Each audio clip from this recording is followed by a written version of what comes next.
What's going on, y'all? Nick here, coming to you with another video. Look, you guys, this is going to be a good one because, if anybody's been following Andrew Tate, you would know that he has transitioned from originally being an atheist to a Christian, and now he is a Muslim. But the question has always been, why? Why has he chosen Islam over the religion of Christianity? Now, let's dive into this video because I think it's going to be a very introspective and thought-provoking video. So check it out, y'all. Change. And the Matrix is actually a perfect, absolute explanation of what's happening. And Morpheus says it. If your mind's not freed, you can be one of them. And that's what's happening. And this is why we don't have competing sets of parameters which are trying to argue about which is the best way to run the world. We have people with parameters who believe in family and love and God and tradition and taking care of yourself and taking care of others. There's people with moral standard and there's people with none. Zero. Empty vessels, agents who are programmed on any given day of what they're supposed to care about. These people can't tell me they care about things. That's what's most annoying about my position, because it's absolutely and utterly weaponized virtue they use against me. The people who hate me because, one, I truly believe, and I know this is arrogant to say, but I feel like I have to say it. There's definitely a massive jealousy implement. If I wasn't so tall and rich and good looking, it wouldn't be happening. They don't fucking like me. They don't like me because I remind them of the jock at school that took their girl. That's part of it, right? They don't like me personally. So it's true. So they try and find an attack vector.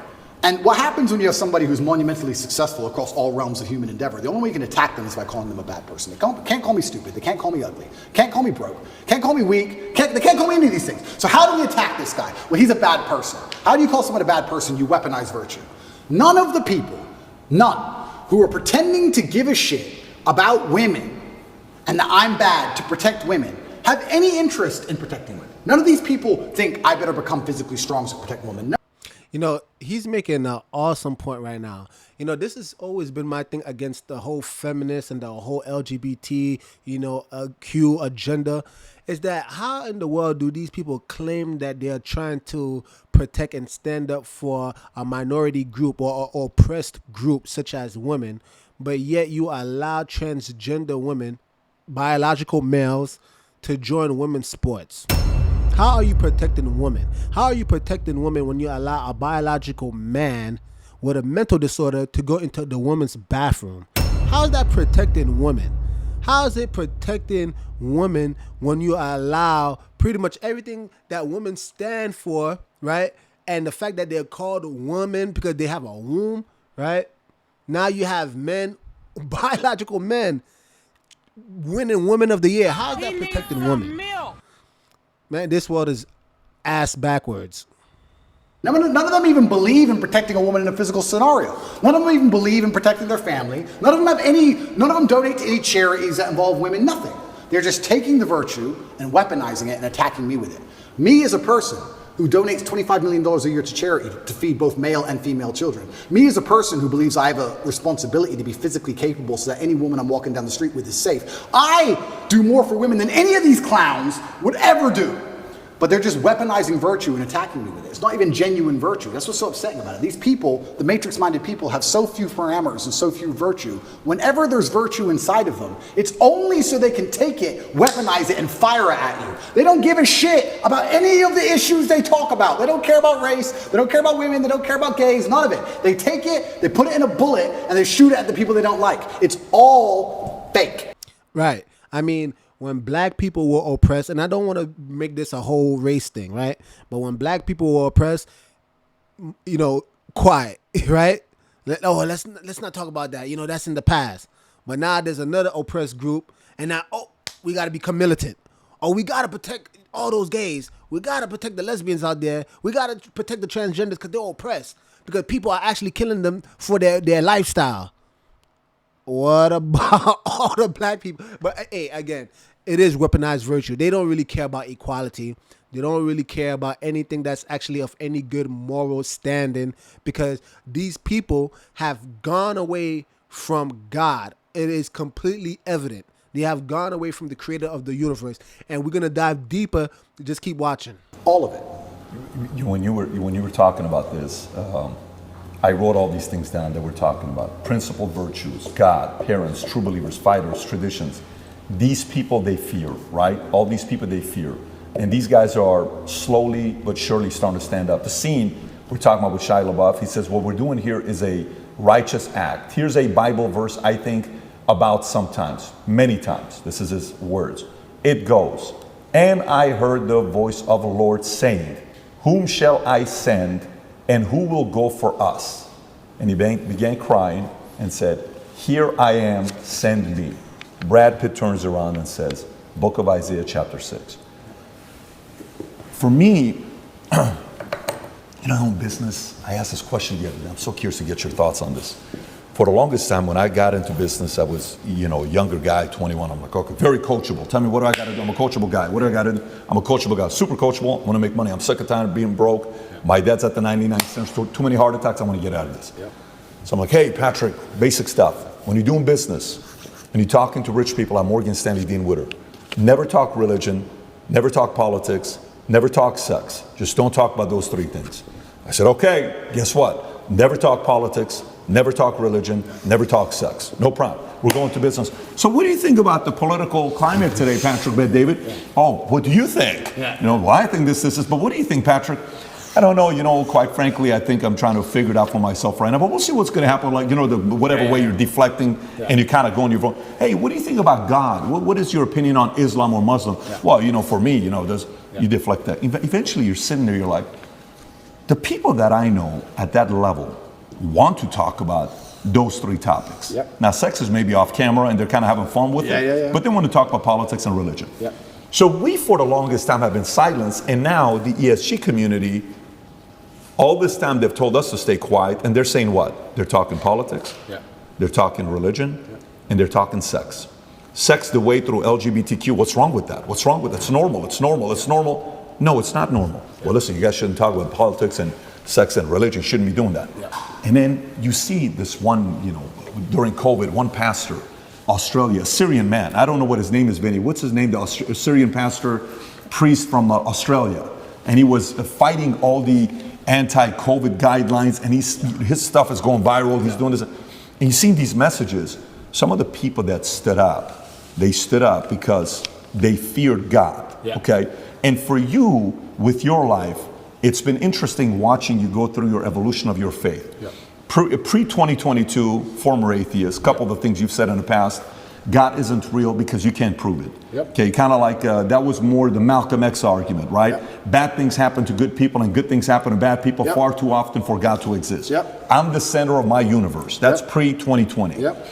Then gradually you start talking about Christianity and, in 2020 you made a video announcing that you were wrong about what you had said previously about God, right? Now you start saying people who are atheists are angry, bad energy people, and I don't want to be on that team anymore. And even if God is not real, the world is a better place if people do believe in God. I know God is real because there's so much evil in the world that there has to be an equal and opposite force. The devil can't exist if God does not. And if you look at the world today, it is very obvious that the devil does not exist. And I'll go to the last one here with Muslim. Quotes from you. Christians don't have a religion anymore because they tolerate everything and stand for nothing. And by the way, I actually agree with you, the fact that they're tolerating way too much. Now, this is very interesting because, Patrick Bet David is setting it up extremely well, guys, because pretty much he's running down the history of Andrew Tate's, I guess, religious experience, if I could use that word, and his spiritual journey. Probably that's a better statement, but nonetheless, he's running down, what has happened to Tate over the course of life.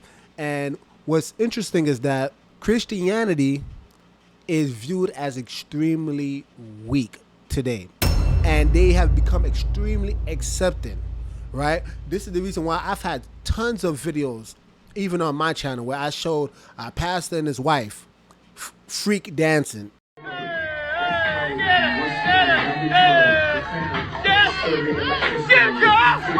in public, right? I mean, where's the shame? When you have literal gay flags in the churches, like, what do Christians actually stand upon? You have Chick-fil-A. I made a video about that. You know, you have Chick-fil-A that's supposed to be a Christian, you know, business. They used to shut down on Sundays, and now they wanna be all about DEI, diversity, equity, and inclusion. So you're starting to see a lot of Christians over the course of the years start to bend the proverbial knee over and over. And why? If Christians were to actually stand up on any principles, they know that they are liable of being shut down, primarily because they in cahoots with the state anyway with the 501c3s, but that's beyond the case. And then we have Christians now that they don't even follow the book. They don't even follow the scriptures that they claim that they are reading. So I can understand why someone like an Andrew Tate has decided to forego and forget about Christianity and become a Muslim. Now, I'm not Muslim. I'm not advocating to people to become Muslims. But what you're going to start to see from Andrew Tate's words himself, you're going to see why he chose Islam over Christianity. Islam is the last religion on the planet. God is something to be feared, respected, and to prove yourself to, which means you got to earn his right. Yeah. It's hey, I want to earn your right and your respect, right? How did you go, if you don't mind talking about your own evolution? Because us as men, if you knew me at 25 years old, you probably would have liked that party with me. I was a selfish guy. I was a guy you would have thought I was, right? And we go through this phase of where the selfishness kind of comes down a little bit. You still need to be selfish because you need to be driven, but to the point where you're like, listen, man, I got to really do something. And then somehow, some way, God enters. What's been your evolution of your faith, and where are you at today? Yeah, I think Newton's, it's third law, equal and opposite force, what you just said there is absolutely true. There has been equal and opposite force to all the evil in the world. And that the equal and opposite force to all that evil has to be God.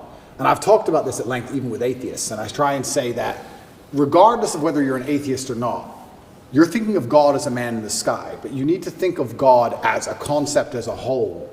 And once you do that, it's impossible to accept that he doesn't exist, right? I said to the atheists, I said, let's say there was 2 islands. You're shipwrecked, right? And there's 2 islands. Both of them are full of savages. On one island, you and your friend are shipwrecked. On one island, your friend goes and he crashes and they kill him and they eat him. And you go to another island and they want to kill you and eat you, but they don't because it's against their religion. Mm-hmm. Did God save your life? Who cares? Who doesn't even know the name of their God? But their God said, don't kill shipwrecked survivors. And now you're alive. So their God saved your life. The concept of God in and of itself saved your life. You owe God just for the concept of it, the idea of it. So even the idea of opposing evil as a whole is a belief in God. So you're either an evil person or you believe in God in some regard. And then once I understood that there had to be an equal and opposite force, I was raised Christian. I live in a Christian nation. Romania is actually, I think, the second or third most Christian country on earth. It's a very Christian country here. It's churches everywhere. They strongly believe. And that's where I began my journey, but I always had a very healthy respect for Islam because I understand that to a degree, to have a religion at all, you have to have an intolerance to a degree. Because without an intolerance, you don't have rules. You don't have laws. You don't have any, like you said, you have to earn God's respect. Andrew Tate is making a very beautiful point. There's got to be an intolerance. And this is why you can see what word are they pushing. They pushing for equity and inclusion, acceptance. Oh, we got to accept everybody. You got to love everybody. And this is the aspect of God that people just clearly do not understand. God does not love everybody so much as you may think he does. I mean, just read your Bible. It says, how can God love everybody? But yet, this is from the Bible, you guys. It says, Jacob have I loved, Esau have I hated. God hates? Well, no shit. You know what I'm saying? He hates evil. He hates sin.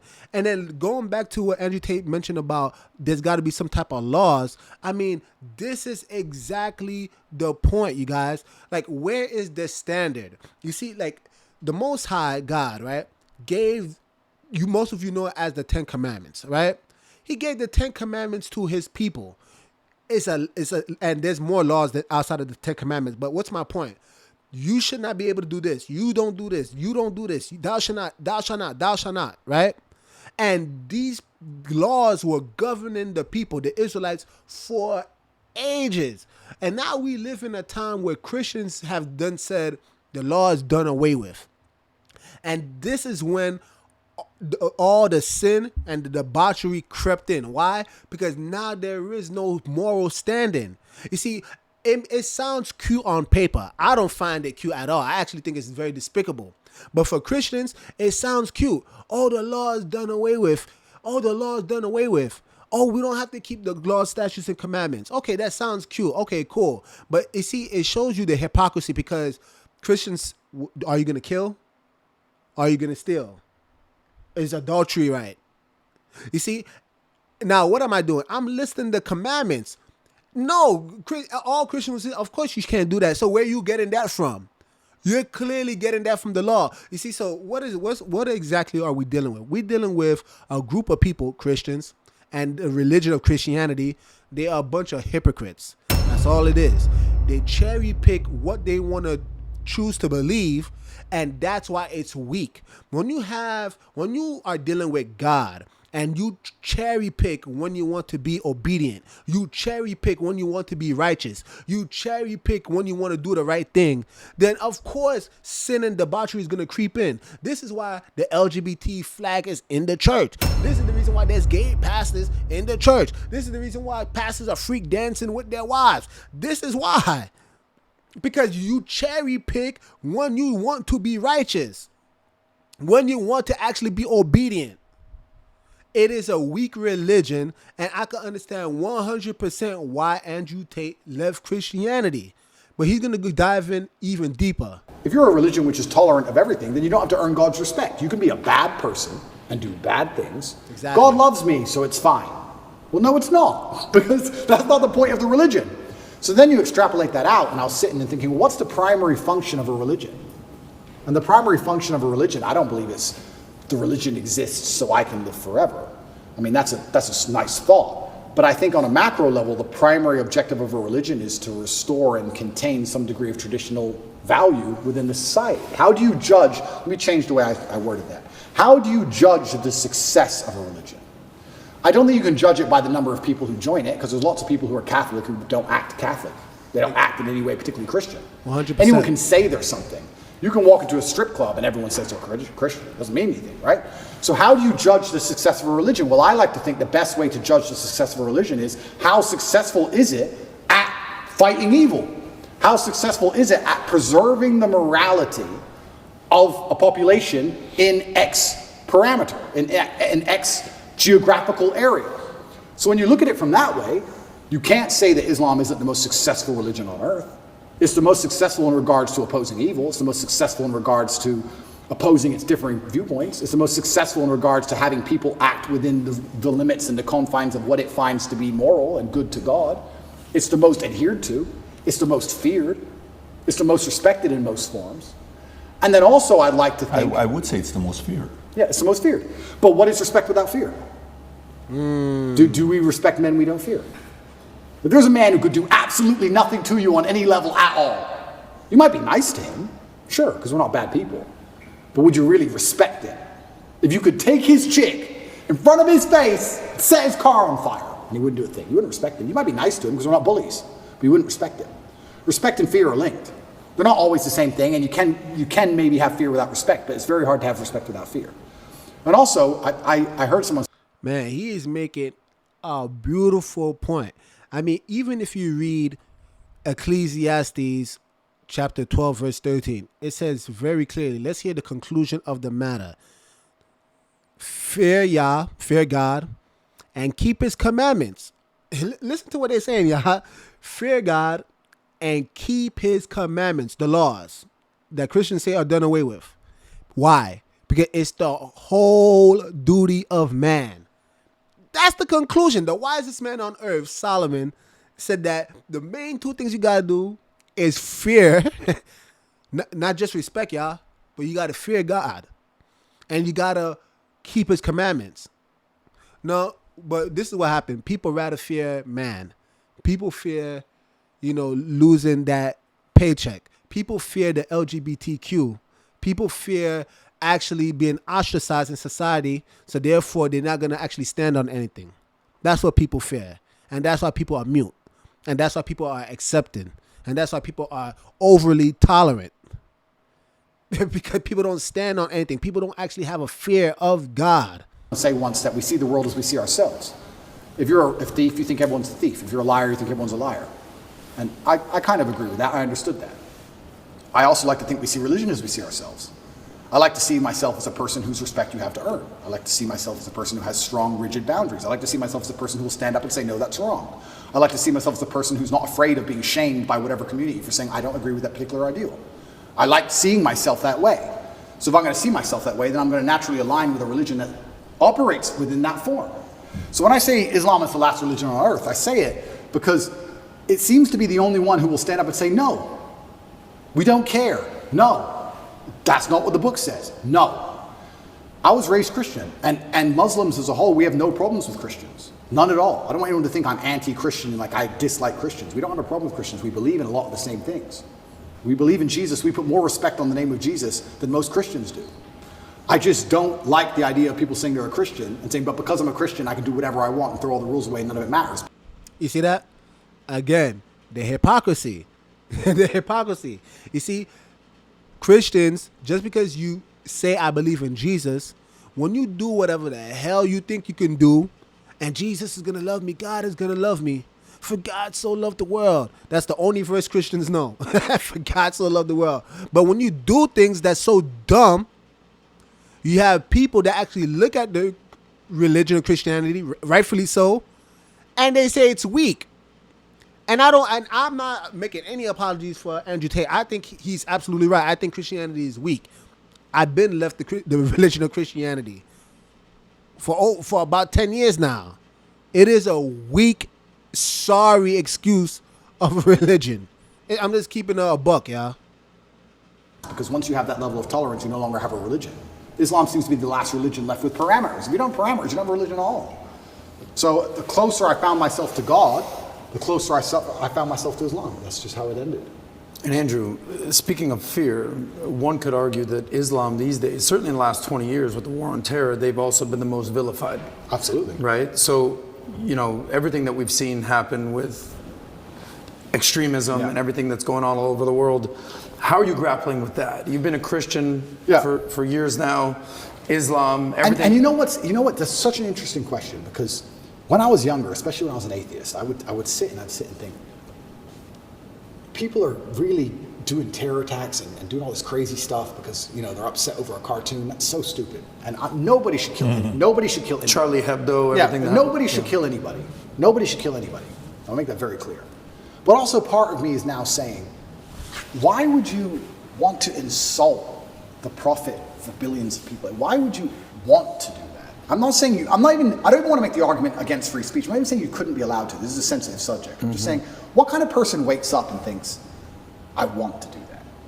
I don't know. I just don't think that's a healthy mindset. Like when I see these Satanists, and they're, especially in America, and they're doing, let's keep it on Christianity, these Satanists, and they're dressing up Jesus as gay and all this stuff, like, that's not done in any kind of good faith.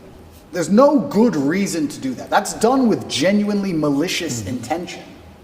And what kind of people want to do that? And then the answer by extension is, I thought America was a Christian country. So how can you have a Christian country where the prophets of the religion are mocked to the highest possible levels within the confines of the country and it's promoted? Yeah. Man, he is bringing up so much good points in this video.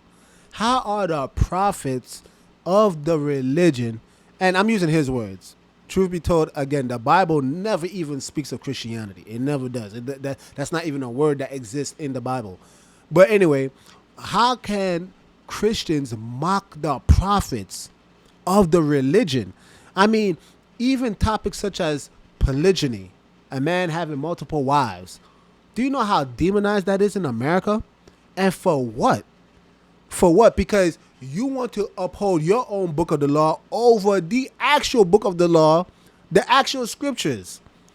But Abraham had multiple wives. Jacob, whose name was later changed to Israel, and thus how the 12 tribes of Israel even exist to this day, he had 4 wives. David, who was a man after God's own heart, he had multiple wives. You get what I'm saying? Gideon, who was a man of valor, he had multiple wives. I mean, the list goes on and on and on, and the Bible never condemns them. No, your false doctrine may try to condemn them, but the Bible never condemns these men. Matter of fact, believe it or not, you can actually go to the 5th chapter in Hebrews chapter 11, and they promote and praise these men even the more so.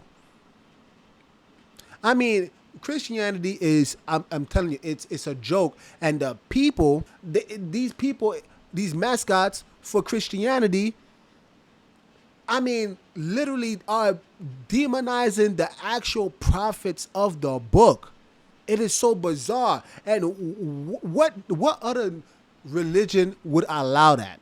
Like, I can't even think about going into a Muslim country and the people actually talking bad about the Prophet Muhammad. Now, I don't believe in, again, this is just my own belief. I have nothing against Muslims. I actually respect Muslims way more than Christians, but I'm not Muslim. But I have so much respect for them because I would never see them talk bad about their prophet. But like Andrew said, they dressing up Jesus in gay costumes. It's crazy what they have done to the actual patriarchs of the book. Is that a Christian country? Doesn't seem like a Christian country to me. I don't think the same thing would happen with Islam in Saudi Arabia. I can't imagine that happening. So how can you say we're a Christian country, but everyone's mocking our God on the streets? Ha ha ha. It's on Netflix. Ha ha ha. That's not a Christian country to me. So if you're not a Christian country, then where's the religion? The religion's supposed to enforce certain boundaries. You're supposed to at least show it respect, you know? And it's also kind of interesting because in Christian countries, there's more respect for Islam than there is for Christianity. In a Christian country, name one. They still don't do it with the Islamic Prophet. Why do you think that is? It's too much smoke. It's just not worth the heat. Wow. Because people believe. And I'm not advocating for violence on any level. I'm saying that even these degenerates who are trying to destroy people's belief in God, like we've discussed earlier, because they don't want you to have any baseline morality. If you believe in God, there are commandments, yes and no. That baseline morality prevents you being an absolute slave. So they're trying to destroy it. But even those degenerates who are trying to mock and disgrace God, understand there's a point where it just backfires and, ooh, this is smoke. And they don't want the smoke. And shouldn't God be feared? I'm scared of God. It's the only thing I fear. I fear God. They can put me in jail. I know I'm telling the truth. God's on my side. I fear God. So God should be feared. So once again, does anybody fear the Christian God? I haven't seen anybody scared of him in a long time. Wow. And it's kind of crazy because it's very interesting. The mass migration and all these things are leftist policies, but then also Islam is the most right-wing religion on earth. It's kind of very interesting.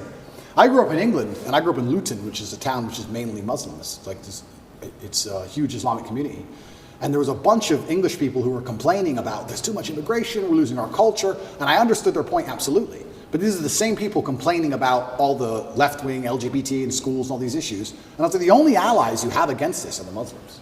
They're the only allies you have in any of this. The Christians don't protest against any of this stuff. There's very few Christians who will get up off their ass and complain. In fact, I saw on Twitter yesterday, one of the churches was lit up in rainbow. I have nothing against gay people. I don't care. And that's actually another point I want to make into about this thing. I think most people don't care, and I think that bothers them. Have you ever had an argument with a girl, and she's like stropping around the house, she's huffing and puffing, and you just don't give a shit? So she has to keep upping the ante till you eventually go, what's the problem? Because she tried the low-level stuff, and you didn't care. I kind of feel like this has a remnants of that. I'm gay, cool.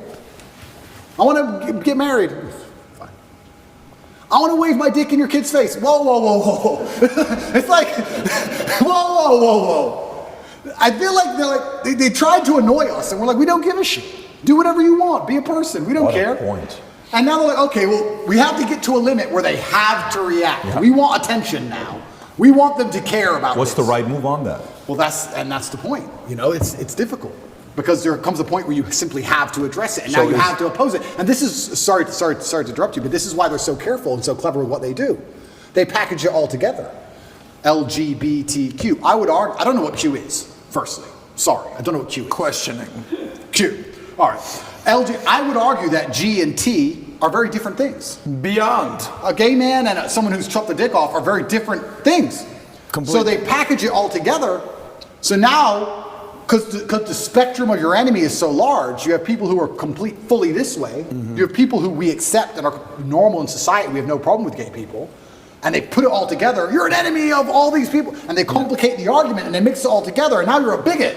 And really you just want your kids to be left alone. Really you just want to leave the children alone. Of course. So all you want to do is leave your kids alone. And then it's like, okay, I'm now raising children. I have more children than most people would believe. How do I protect my children from this insanity? God. Which God can protect my children? Allah, Islam. I'll move them to Dubai or Saudi Arabia, and none of this will happen.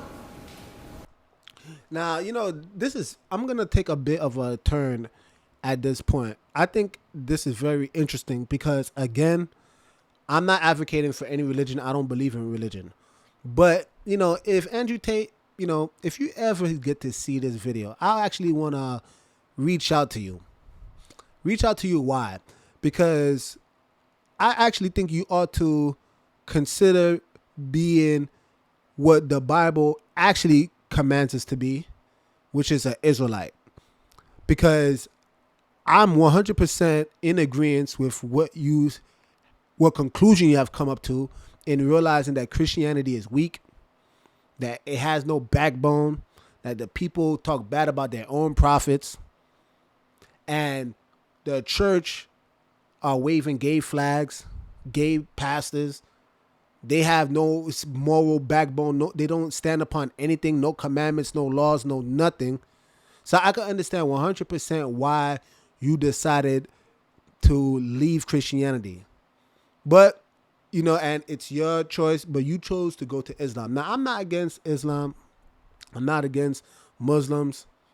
But, from the little bit of the Quran that I've read, the Quran itself even mentions the Israelites and how they are the people of God. And that's the reason why I want you to actually reconsider, where you're at in your walk with God in this particular time. I want you to actually consider being an Israelite. And for the rest of you who are listening, I hope you guys actually hear me out. Because if you're similar to Andrew Tate, and you perhaps are probably coming to the same conclusions, you've probably been in Christianity, you're tired of the nonsense doctrine, all the bullshit that they preach on the pulpit, and then there's God. There's got to be something to oppose all the wickedness. And especially if you are any remotely decent individual, that there's got to be a creator of the universe, and that creator has to be good, because even if you could just observe the evil, that alone should tell you that God exists. Because why else would they promote the devil in the BET Awards, and they have all the symbolisms in the movies and in the media? Why are they coming after your children so damn hard? Even though God in the Bible said the first commandment, be fruitful and multiply, but now they promoting all these lifestyles where procreation is pretty much null and void. So if you're one of those individuals like Andrew Tate and you're like, man, I want to seek the truth, but I don't know where to go to. How about you become what the Bible tells you, which is an Israelite? That is God's chosen people. You could read the book from Genesis to Revelations, and it's always been about one particular family, the Israelites.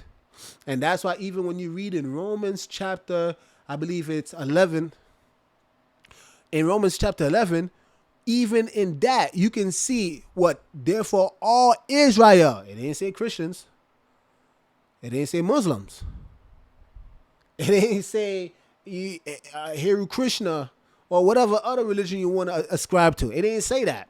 It said, therefore, all Israel shall be saved.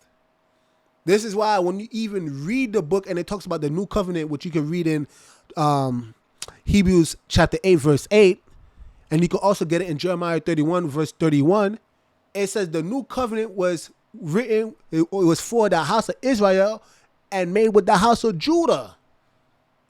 It's the house of Israel and Judah. It's not with Christians. It's not with Americans. It's not with Haitians. It's with no other group of people. It's only with one particular group of people. And that theme is very consistent. And this is the reason why a lot of you might be confused, because you're reading the Bible and you're reading about a particular group of people that you can't resonate with. Why? Because they throwing all these other names at you. Oh, you got to be a Jew, and you got to be, and when I say Jew, I'm talking about Jewish, right? Jewish. You gotta be Jewish. You gotta be a Christian. You gotta be a Muslim. You gotta be whatever other religion outside of the Bible, right? But what does the Bible say? And going back to you, Andrew, this is why I actually want to reach out to you all the more so, because I'm going to use your own words. These are your own words. And I'm going to show you, you don't even realize how much the Bible speaks of this lifestyle. And I think you would actually do well to actually observe it. Now, in this portion of the video, you're going to see Andrew Tate talk about his experience with his brother, Tristan Tate, when he was in jail. And what's so beautiful about this account is the brotherhood that actually exists amongst these two individuals. But Andrew Tate proceeds to say that he doesn't see a life where he would live away from his brother. I want you to just analyze this real quick, all right? Hey, what kind of man hasn't been to jail? He loved jail. He was loving it all the time. Because what kind of man hasn't been to jail? Of course I've been to jail. I'm Tristan Tate. Of course I go to jail. But he didn't care. And his energy was amazing to tap into. But we both understand that neither of us could be us without the other one's polar. And that's why we live together. That's why we'll always live together. I've had a lot of women try and say, why do you still live with your brother? Why don't you want to live with me? Da-da-da. And I try and explain to them that, one, I don't think I can be my most competitive without him. Two, I'm most emotionally stable with him. I like the idea. I'm most competitive with him. I'm my best version of me. If it doesn't matter if I have to go into a fight, doesn't matter if I have to run a business, I'm better with Tristan by my side than I would be by myself. And three, my ideal family life, even my ideal family, the way I live my life now, is very much more like a clan than a nuclear family. I like me, my girl, my kids, Tristan, his girl, his kids, my cousin, his girl, his kids. I like this idea of lots of people. I like that. I like that feeling. So girls say to me, well, you don't want a family. Like, no, I want a family bigger than you want. I just don't want to just sit with you. I want a lot of people around me, and I think it's better for that, and I think it's better for the children especially also. Now, you know what's interesting? He's using the word clan. But the reason why I want to go into this, and I'm going to go even, I'm going to go later on into the scriptures, the Bible, and explain why a lot of things that he's saying is actually very biblical. And this is why I actually believe that he ought to consider being an Israelite. But, you know, what he's using the word clan, but the Bible actually speaks of the word tribe. And it sounds like that's exactly what it is. You know, when you read the Bible, you will see that the tribes, the 12 tribes of Israel, they were all one big family. And, you know, this idea that, you know, brothers, or matter of fact, let's rewind. The idea that you will have, you know, a father have a bunch of sons, and that when they grow up and they become 18, they could choose whether or not they want to just leave or not. I mean, hey, you can do that, but in the Bible, these sons actually stayed with their father and increased his home, increased his house. So this idea is actually very modern, believe it or not, this idea that people at the age of 18, they make the choice to actually leave. And I'm not here to condemn it, you know what I'm saying, to each their own. I understand sometimes your family members probably aren't they ain't worth a damn. I understand that 100%.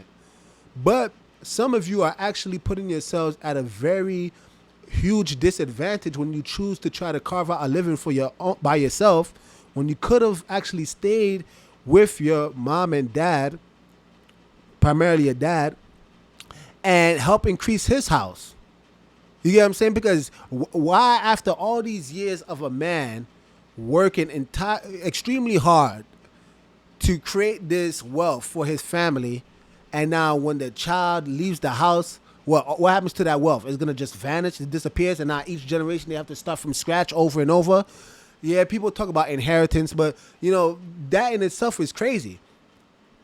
I mean, it's crazy in what way? Crazy in the sense that, you know, why couldn't that son had just stayed home and the inheritance would have been the house that the father had built? Why do you have to sell that house? Why you have to sell that piece of real estate? And then you're going to start from scratch over and over. And this happens over and over and over throughout the generations in this modern society. But Israel, the reason why they had multiple acres of land, right? It's because they actually stayed together and they were able to actually increase. So this idea is actually very crazy to me. I really don't understand it. But again, Andrew, you using the word clan and you don't even realize that, hey, it's actually extremely biblical. But the word is tribe. So I think they enjoy it more. But yeah, I've got the best brother on the planet. I truly do. And this is why I'm saying some of our best days of our lives were in jail. I was going to ask you that. You guys live here in this compound. It's an amazing place. I was going to ask you, you kind of just answered it, but you foresee yourself living with your brother the rest of your life? 1,000%. 1,000%. I can't imagine not wanting to live with Tristan. If you want privacy, you have privacy, right? We have a big house. So it is what it is. You're on one wing, he's on the other wing. It is what it is. But I can't imagine him not being around. If there's a problem, I just shout his name, or I just can't imagine it. And I know I'm my best self. Also, there's the overall male competition, the masculine competition that exists between us and between all men. So we live currently here. We got me, my brother's personal trainers here. We got camera guys here. We got war room guys here.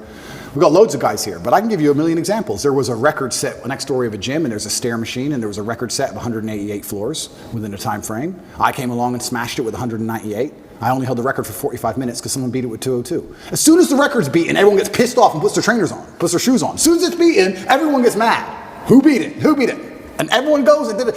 And that's how you push yourself to the level you never thought you'd be able to push yourself. 202? 202 floors in 30 minutes. Good luck. 230 minutes. No, that's what that was beaten with. Now it's 222. Wow. The beaten again. I don't know if I'll ever get to that. But I'm still 198. I got to try again. But the point is, when you have men around you, there's that natural masculine competition, and that's what drives you. If you're going to be the best version of yourself, even if you're a boxer training for a fight, you train with a team. You train with other boxers. You train with other boxers or other trainers. If you're on a football team, you're pushed by your team. I think life should be the same, right? Imagine you took the normal average man and you moved him into a house of 5 people, and you had a philosopher and a fitness expert and a hypnotist, whatever it was. That will make him a more competitive person overall because he's trying to compete with all the other people who are on his level. You don't want to take bitch position. So I don't like the idea of my life without masculine competition. That's why I'll always live with my brother.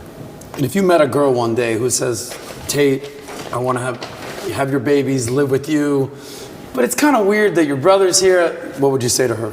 Yeah, a few of them have said that.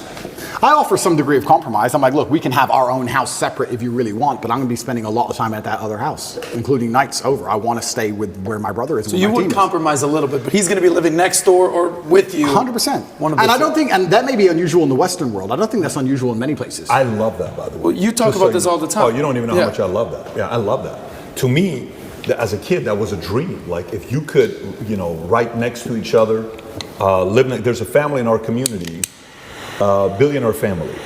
They live right next to each other. The oldest son has the biggest house, 12,000 square feet.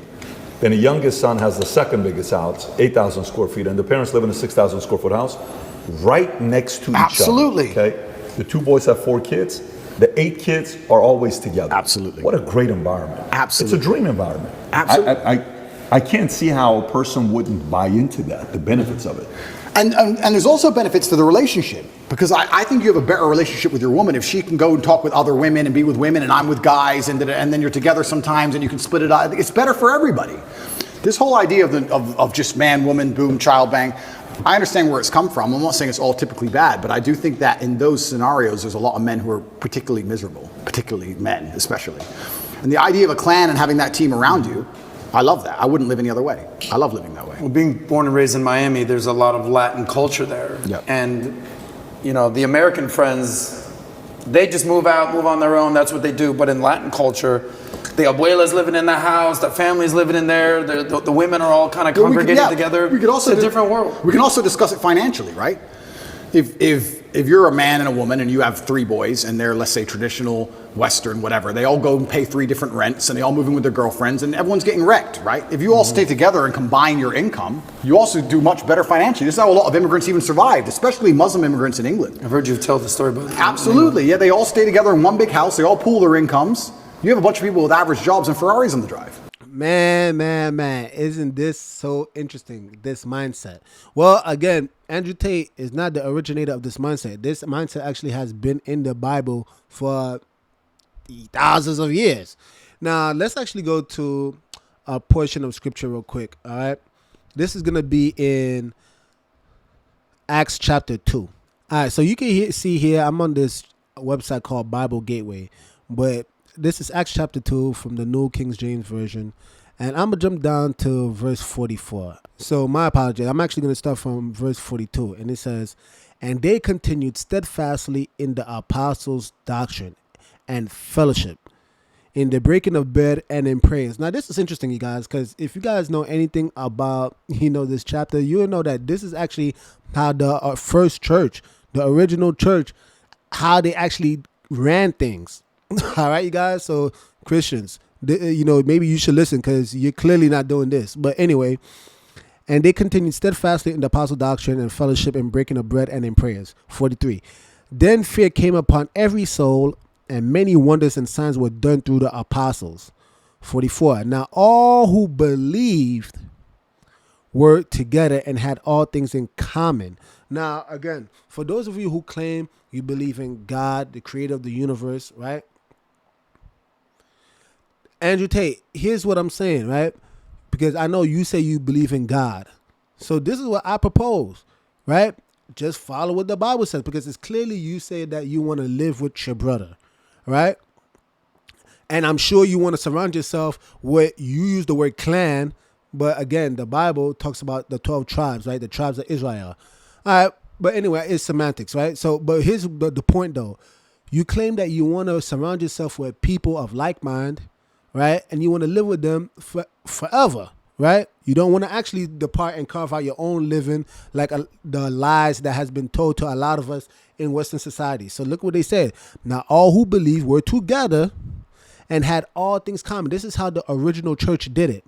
And sold their possessions and goods and divided them among all as anyone had need. Now, isn't that interesting? Because you said, Andrew, that you will pull your incomes together. So rather than everybody, a bunch of brothers separating and now they all got to struggle to make, carve out a living for themselves, pull the monies together. Well, this is exactly what the early church did.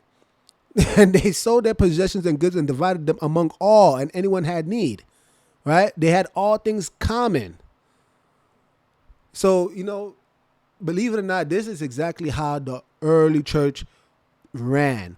46. So continuing daily with one accord, right? They had the same mind in the temple and breaking bread from house to house. They ate their food with gladness and simplicity of heart, praising God and having favor with all the people. And the Lord added to the church daily those who were being saved. Now, again, what is my point?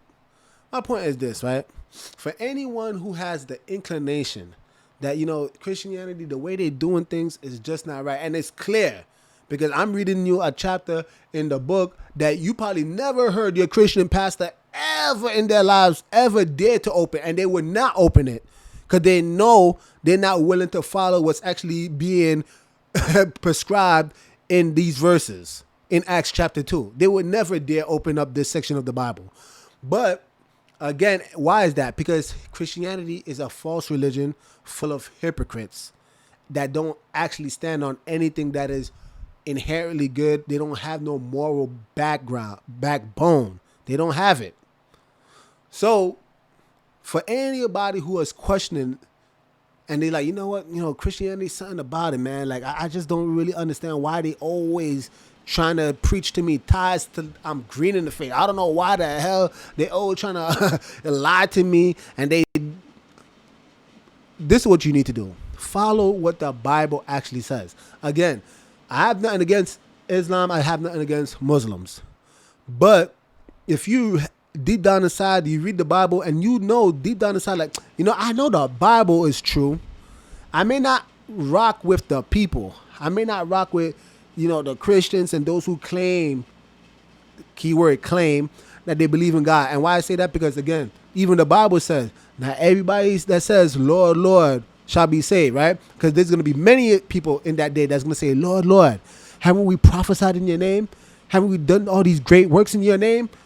And Jesus himself is going to say, depart from me, ye workers of iniquity, those who work lawlessness, right?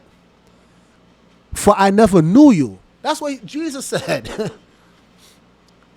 And you got to think about it. If Jesus is saying, not all those who say, Lord, Lord. Now think about it. Is everybody saying, Lord, Lord? Are atheists saying, Lord, Lord? Are Buddhists saying, Lord, Lord? No, so clearly he's talking about only a group of people that actually claim to believe in him. That narrows it down to only Christians, Muslims, because I guess they do believe in Jesus to some degree as a prophet, but not the Son of God, right? It narrows it down. And notice they said not all those, right, who say, Lord, Lord, actually knows Jesus. Jesus said, depart from me, I never knew you. But also, think about it. Do you see Christians actually following this part of the book? I mean, like, just think about all the poor and the needy within Christian churches. How much they could have profited if they actually had a true anointed pastor, a true anointed vessel that actually understood this portion of the scriptures and actually walked it out. Hey, I know such a man who has actually lived this lifestyle. He sold all. He sold all. You know what I'm saying? He lived with the actual believers. And this is the thing that you guys got to understand. Especially, again, if you're hearing this Andrew Tate, maybe you might want to consider following this way, coming this way, because a lot of things that you are saying, hey, I can't knock it. It sounds really good. But again, you're not the originator of those things. It's been prescribed in the Bible in Acts 2 for thousands of years. Hey, maybe you need to consider being an Israelite. Anyway, you guys, this video has already been long. If you like videos like this, please like, subscribe, comment down below, because it does help the channel out a lot. And I would love to truly hear your comments. Like, what did you guys think about all of this? Because again, I know I'm trying to reach many people, and I'm kind of talking to many vicariously through Andrew. But again, Andrew is just a figure, right, who is speaking about his particular spiritual journey, but I'm sure many people could relate. If I'm trying to be transparent, sure, I know I went through that phase in my life as well. I never was atheist, but I definitely was at a point in my life where, even though I was born into Christianity, I was like, something about this just ain't rocking with me. Maybe I need to do a little bit more investigation. And indeed, when I realized how weak Christianity was, when I realized how soft the men in Christianity was, that's when I saw real men. I saw real masculinity. Hey, I became an Israelite, and I thank God for it, and I'm never turning back. But again, if you guys have a similar experience in your journey where you're just starting to question a lot of things, you're starting to realize there's a lot of lies being told through this matrix agenda, you may want to consider being an Israelite. With that being said, Nick over and out. Jesus is king, y'all.